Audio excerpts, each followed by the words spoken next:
Welcome to LJC 1 TV 5 news Britain ముందు headlines. గన్నవరంలో ఆధునిక ఎయిర్ ట్రాఫిక్ కంట్రోల్ భవనాన్ని ప్రారంభించిన మంత్రి రామ్మోహన్ నాయుడు.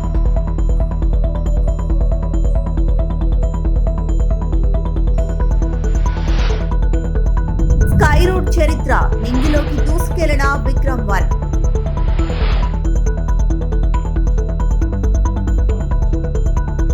నీట్లో అత్యుత్తమ ర్యాంకులు సాధించిన తెలంగాణ సాంఘిక సంక్షేమ రెసిడెన్షియల్ విద్యా సంస్థల ఆధ్వర్యంలోని గురుకుల పాఠశాల విద్యార్థులను ముఖ్యమంత్రి యనమల రేవంత్ రెడ్డి అభినందించారు.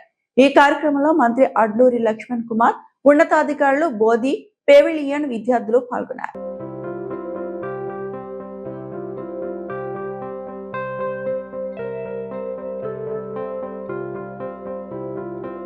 విజయవాడ సమీపంలోని గన్నవరం అంతర్జాతీయ విమానాశ్రయంలో ఆధునిక ఎయిర్ ట్రాఫిక్ కంట్రోల్ భవనాన్ని కేంద్ర పౌర విమానయాన శాఖ మంత్రి రామ్మోహన్ నాయుడు ప్రారంభించారు.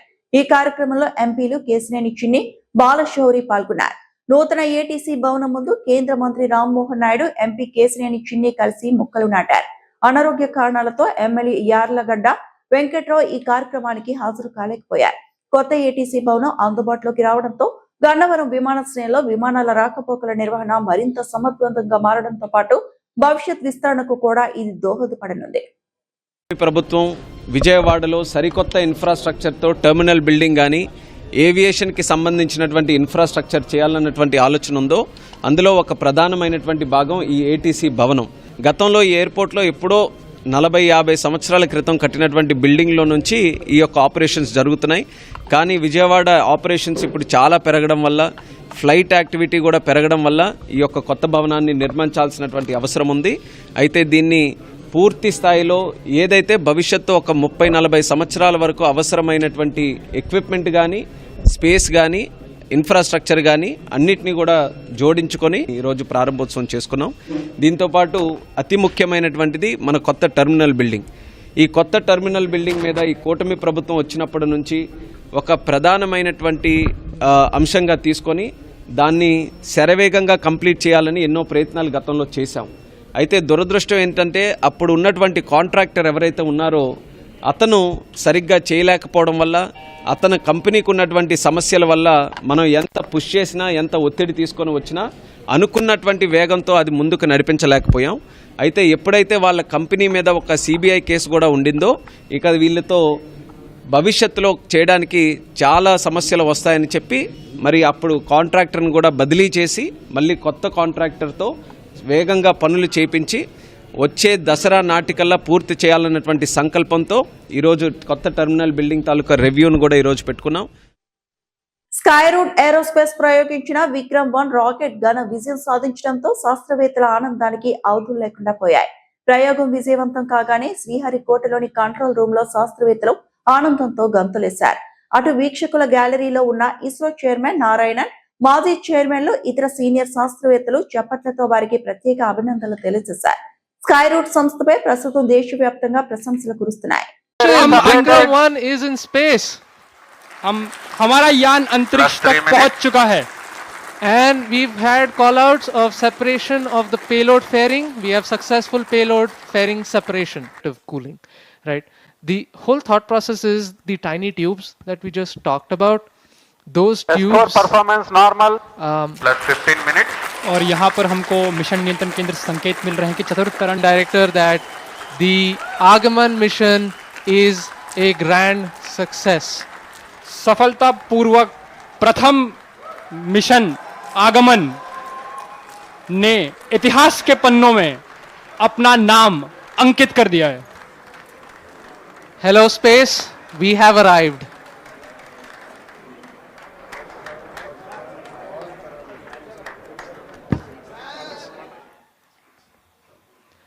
Thank you for joining us today. Thank you for being with us on this historic journey today. With Raman 2 and Vikram 1 now safely in orbit, we are not just reaching space, we are opening space for all. आज की इस ऐतिहासिक उड़ान में हमारे साथ जुड़ने के लिए आपका हार्दिक धन्यवाद. विक्रम 1 ने सफलतापूर्वक सारे उपग्रहों को कक्षा में पहुंचा दिया है और भारत के अंतरिक्ष सफर में एक नया उज्जवल अध्याय खोल दिया है. धन्यवाद. जय हिंद, जय भारत. Good afternoon. తెలంగాణలో ఉద్యోగాల భర్తీపై కాంగ్రెస్ ప్రభుత్వాన్ని బీఆర్ఎస్ వర్కింగ్ ప్రెసిడెంట్ కేటీఆర్ తీవ్రంగా విమర్శించారు. అధికారులకు వచ్చిన తొలి ఏడాదిలోనే 2 లక్షల ఉద్యోగాలు ఇస్తామని కాంగ్రెస్ ఇచ్చిన హామీ ఏమైందని ప్రశ్నించారు. 2023 నవంబర్లో అన్ని పత్రికల మొదటి పేజీలో ఉద్యోగాల క్యాలెండర్ ప్రకటిస్తూ ప్రకటనలు ఇచ్చారని గుర్తు చేశారు. ఇప్పుడు ఉద్యోగాల క్యాలెండర్ కనిపించకపోగా స్కామ్ల క్యాలెండర్ మాత్రమే కనిపిస్తుందని ఆరోపించారు. ఉద్యోగాలు ఇవ్వకుండా నిరుద్యోగులను నిరాశపరుస్తూ హామీలను అమలు చేయడంలో కాంగ్రెస్ ప్రభుత్వం విఫలమైందని కేటీఆర్ విమర్శించారు. లోకల్ కాంగ్రెస్ కల్తీ కాంగ్రెస్ వాళ్ళు చెప్తే నమ్ముతలేరని చెప్పి ఢిల్లీకి వెళ్ళి టూరిస్టులను తీసుకొచ్చింది. హైదరాబాద్కి ఆ రోజు అశోక్ నగర్కి ఢిల్లీకి వెళ్ళి అధిష్టాన పుత్రుడు రాహుల్ గాంధీ వచ్చిండు. వచ్చి హైదరాబాద్ నడిబొట్టున కూర్చొని ఛాయ్ తాగిండు, బిస్కెట్లు తిన్నాడు, మనకు కూడా కొన్ని బిస్కెట్లు వేసిండు. ఏమన్నాడు? 2 ఉద్యోగాలు, 2 ఉద్యోగాలు బీకేయండి, కేసీఆర్ది కేటీఆర్ది ఉద్యోగం బీకేయండి, ఒకటే సంవత్సరంలో 2 లక్షల ఉద్యోగాలు ఇస్తా అన్నాడు. అన్నాడా లేదా? మీరు కింద మర్చిపోతే ఒక్కసారి ఆ స్క్రీన్ మీద రాహుల్ గాంధీ ట్వీటు తెలుగులో పెట్టాలని కోరుతా ఉన్నాం.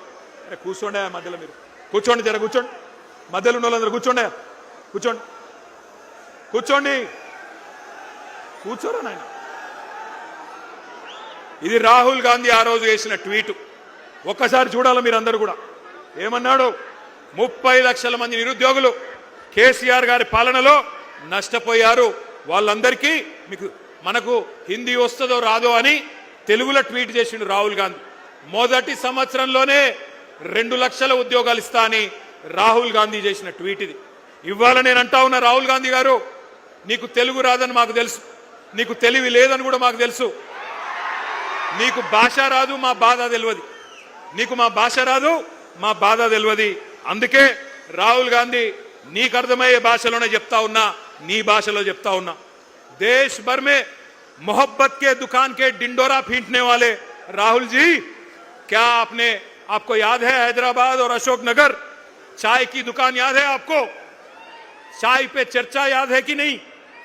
जहां आपने 3 साल पहले बेरोजगारों से झूठे कस्में आपने खाई, झूठे वादे किए, वहीं से जहां आपने एक तस्वीर लेके ट्विटर में डाल के हमारी युवा को बहकाया, तकदीर बदलने का वादा किया, जहां उन्होंने आपको पूरी तरह से तहे दिल से आपका शुक्रिया अदा किया. याद है वो चाय का अड्डा अशोक नगर का? मैं राहुल जी से पूछना चाहता हूं. గుంటూరులో సభ్య సమాజం తలదించుకునే ఘటన జరిగిందని టీడీపీ నేతలు కాలకీయుల్లా మారిపోయారంటూ వైఎస్ఆర్సీపీ ఎమ్మెల్సీ వరదు కళ్యాణి ధ్వజమెత్తారు. శనివారం ఆమె మీడియా సమావేశంలో మాట్లాడుతూ, మహిళలు కూటమి పాలనలో స్వేచ్ఛగా బతకలేరా? మల్లెల మూర్తి అనే వ్యక్తి నీటి కుళాయి కోసం మహిళ వద్ద 10,000 లంచం అడిగాడు. అక్కడ తలెత్తిన ఘర్షణ కారణంగా ఆమెను వివస్త్రణ చేశారు. పోలీసులకు ఫిర్యాదు చేసినా పట్టించుకోలేదు. ప్రభుత్వం సిగ్గుతో తలదించుకోవాలి అంటూ ఆగ్రహం వ్యక్తం చేశారు. మన 15వ తేదీన గుంటూరు నగరంలో కృష్ణబాబు కాలనీలో ఒక మహిళ నీటి కుళాయి విషయంలో తెలుగుదేశం పార్టీ వార్డ్ సెక్రటరీ అయిన మల్లెల మూర్తి అనే వ్యక్తి 10,000 లంచం అడగడం జరిగింది. ఆ విషయంలో వివాదం తలెత్తి ఎంత దారుణంగా ఈ మల్లెల మూర్తి అనే వ్యక్తి, అతని కుటుంబ సభ్యులు 9 మంది కలిసి ఆ మహిళను వివస్త్రణ చేసి ఆమె మీద దాడి చేయడం జరిగింది. నిజంగా సభ్య సమాజం తలదించుకునేటటువంటి సంఘటన అది. ఆమె 10 నిమిషాలు దాడి చేస్తూ ఉంటే మధ్యలో ఆమె భయంతో మూత్రం పోసుకుంటూ ఉన్నా కూడా వీళ్ళు విడిచిపెట్టకుండా ఆమె మీద దాడి చేశారంటే తెలుగుదేశం పార్టీ నాయకులు ఎలా కాలకేయుల్లా మారిపోయారు అనే విషయం మనకు స్పష్టంగా అర్థమవుతుంది. అసలు ప్రజాస్వామ్యంలో ఉన్నామా లేదా అర్థం కావట్లేదు. మొన్నటికి మొన్న ప్రకాశం జిల్లా కావలిలో మనం చూసాం, ఒక గిరిజన మహిళను ఏ విధంగా వివస్త్రం చేసి దాడి చేశారు. ఆ సంఘటన ఇంకా మరిచిపోకముందే ఇప్పుడు ఇంత దారుణమైన సంఘటన. అంటే మహిళలు స్వేచ్ఛగా ఈ కూటమి పాలనలో రోడ్డు మీద తిరగలేరా, బ్రతకలేరా? బ్రతికే స్వేచ్ఛని ఈ కూటమి ప్రభుత్వం పూర్తిగా హరించి వేసింది. ఇలా పదే పదే ఇలాంటి సంఘటనలు ఎందుకు జరుగుతూ ఉన్నాయి?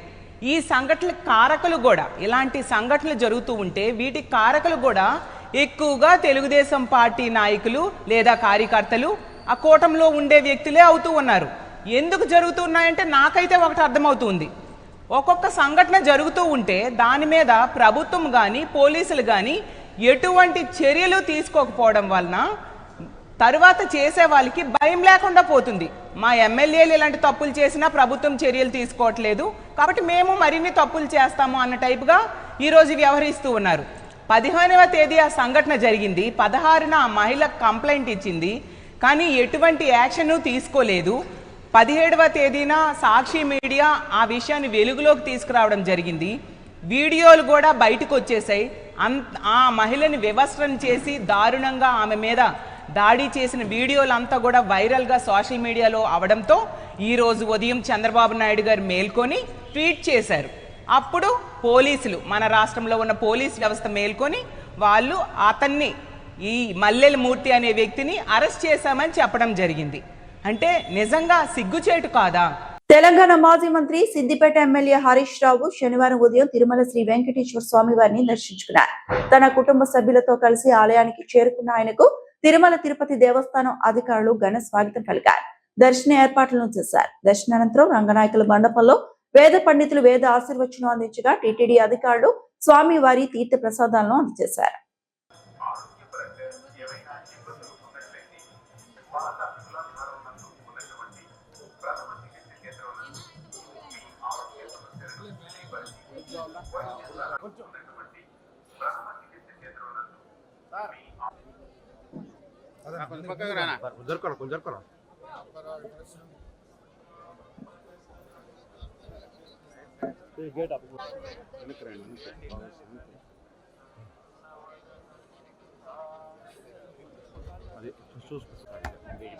Sir temple back photo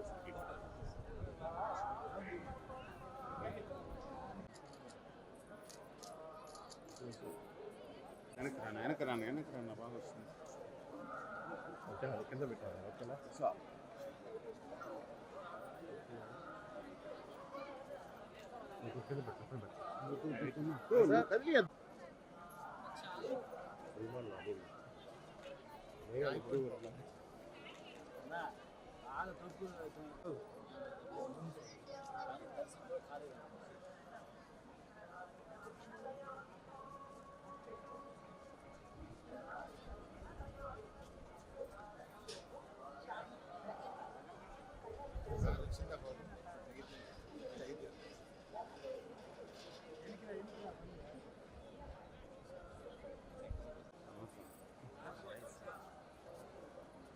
Dasara జరిగింది.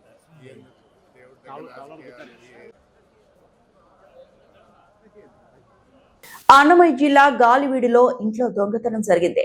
30 తులాల బంగారం, 50,000 నగదు అపహరించారు. గాలివీడిలోని హాల్ స్కూల్ సమీపంలో పూసల కాలనీలో గురువారం రాత్రి ఓ ఇంట్లో దొంగలు పడి బంగారు, నగదు దోచుకెళ్లారు.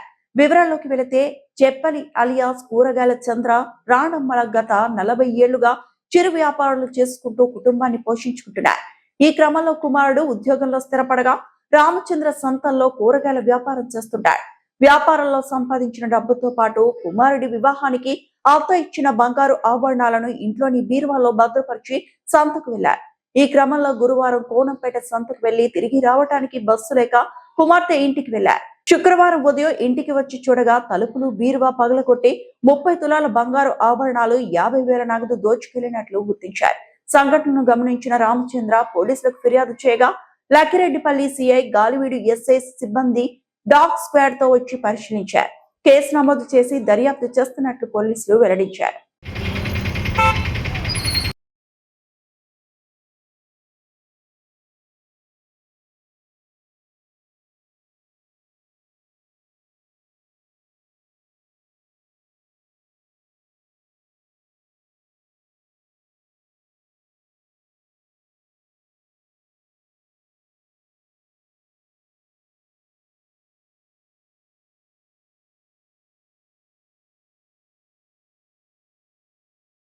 కూటమి ప్రభుత్వం చేస్తున్న అభివృద్ధి సంక్షేమ పథకాలు, అలాగే రాష్ట్ర రవాణా శాఖ మంత్రి మండిపల్లి రాంప్రసాద్ రెడ్డి నాయకత్వంపై విశ్వాసంతో అన్నమయ్య జిల్లా లక్కిరెడ్డిపల్లి మండలం దబ్బేపల్లి గ్రామానికి చెందిన వైసీపీ మాజీ ఎంపీటీసీ, మాజీ జెడ్పీటీసీ రెడ్డి ఆధ్వర్యంలో సుమారు 100 కుటుంబాలు వైసీపీ పార్టీని వీడి మంత్రి రాంప్రసాద్ రెడ్డి సమక్షంలో తెలుగుదేశం పార్టీలో చేరారు.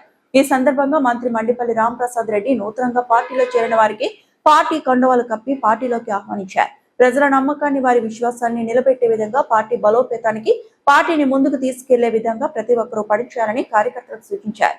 రాష్ట్రంలో కూటమి ప్రభుత్వం అమలు చేస్తున్న అభివృద్ధి సంక్షేమ కార్యక్రమాల ఫలితంగానే ఎంతో మంది వైసీపీ పార్టీని వీడి తెలుగుదేశం పార్టీ వైపు అడుగులు వేస్తున్నారని ఆయన పేర్కొన్నారు. వచ్చే స్థానిక సంస్థల ఎన్నికల్లో కూటమి ప్రభుత్వం చేస్తున్న అభివృద్ధి సంక్షేమ పథకాలే తమ పార్టీని గెలిపిస్తాయని మంత్రి రాంప్రసాద్ రెడ్డి ధీమా వ్యక్తం చేశారు.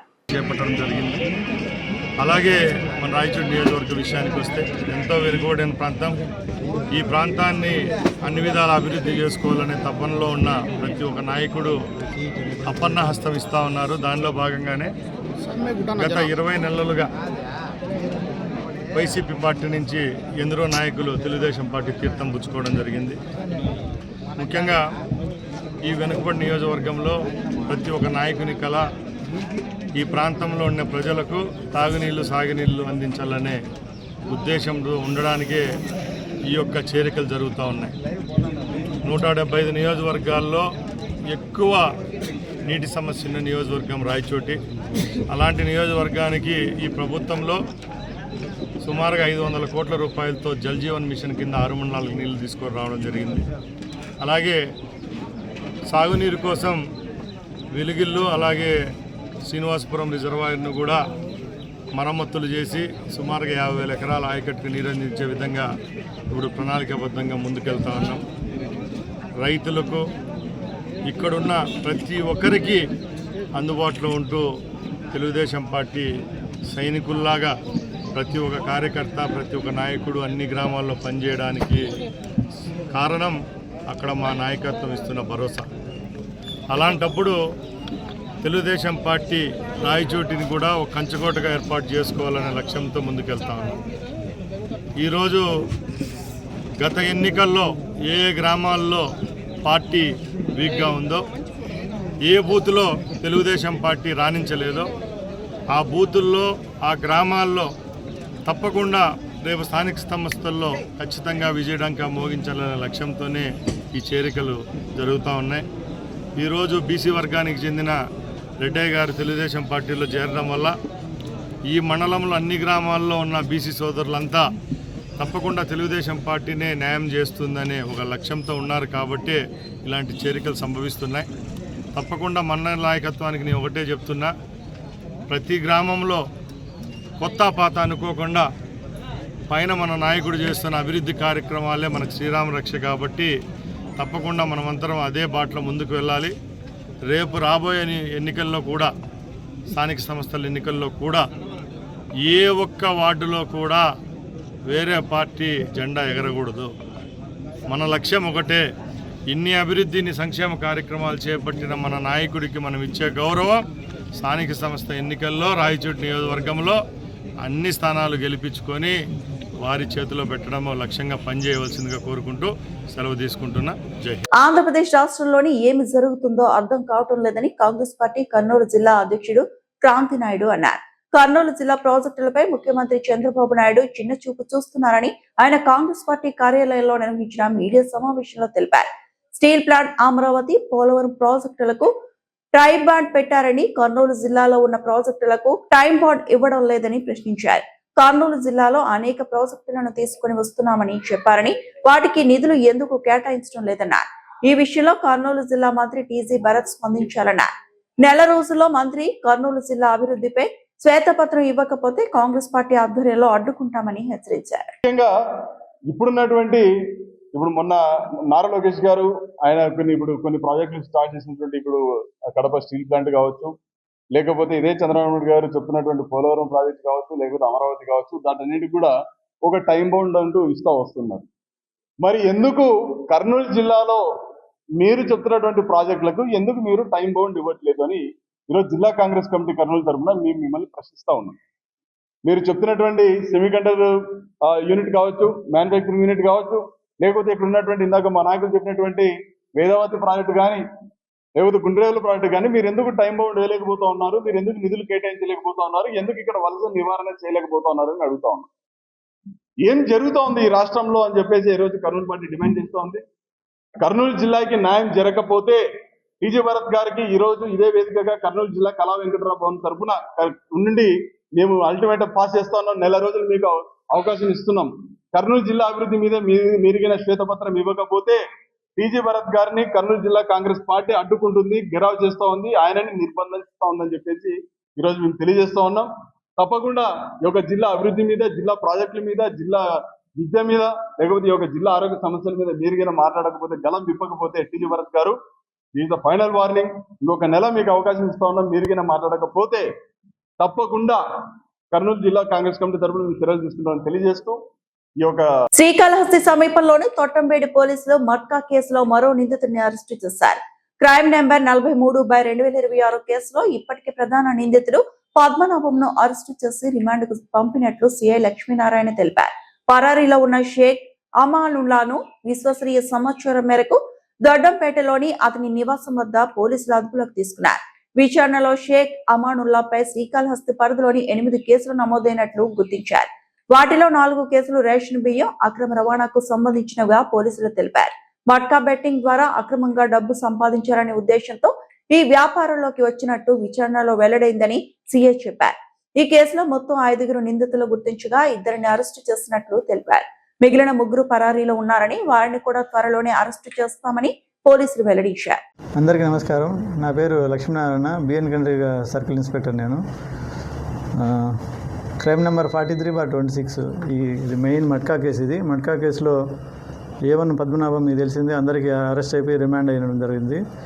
తర్వాత ఈ కాళహస్తి ఏరియాలో మెయిన్ ఉన్నటువంటి ఈ షేక్ అమానుల్లా అలియాస్ అమాన్, ఇతను కాళహస్తి ఏరియాలో ఈ మట్కా గ్యాంబ్లింగ్ ఇవన్నీ ఇతనే నడిపిస్తాడు. ఇతని పైన పద్మనాభం ఉండేవాడు. ఇతను ఇన్ని రోజులు తప్పించుకొని తిరుగుతూ ఉన్నాడు. నిన్న మా ఎస్ఐకి రాబడిన సమాచారం మేరకు నిన్న ఇంటి దగ్గర అతన్ని అరెస్ట్ చేయడం జరిగింది. ఈరోజు అరెస్ట్ లీగల్ ఫార్మాలిటీ అన్ని కంప్లీట్ చేసి అతన్ని రిమాండ్కు తరలించడం జరుగుతుంది. ఇతని గురించి వెరిఫై చేస్తే ఇతని పైన చిత్తూరు మన కాళహస్తి టౌన్లో 8 కేసులు ఉన్నాయి. 1 టౌన్ పరిధిలో 4 కేసులు ఉన్నాయి. 2 టౌన్ పరిధిలో 4 కేసులు ఉన్నాయి. ఈ 4 కేసులు, ఈ మొత్తం 8 కేసులు కూడా ఈ 4 కేసులు డిస్పోల్ అయినాయి. 4 కేసులు పెండింగ్ ట్రయల్లో నడుస్తున్నాయి. ఇతను మెయిన్ ఏరియా పాత కేసులన్నీ, ప్రీవియస్ కేసులన్నీ పరిశీలించి చూస్తే మెయిన్ ఇంతకుముందు ఇతను పీడిఎస్ రైస్ వ్యాపారం చేసేవాడు. అతను పీడిఎస్ రైస్ మీద కేసులు ఉన్నాయి. అదేవిధంగా తర్వాత 2017 నుంచి పద్మనాభంతో పరిచయం ఏర్పడి ఈ మట్కాలు, ఈ బెట్టింగ్లో ఎక్కువ డబ్బులు సంపాదించిన ఉద్దేశంతో ఈ వ్యాపారం చేయడం జరిగింది. దాంట్లో భాగంగా ఇతని పైన 43/26 ఈ కేసు నమోదు చేయడం జరిగింది. ఈ కేసులో అరెస్ట్ చేసి ఈరోజు రిమాండ్ చేయడం జరుగుతుంది. ఈ వార్తలంతటితో సమాప్తం.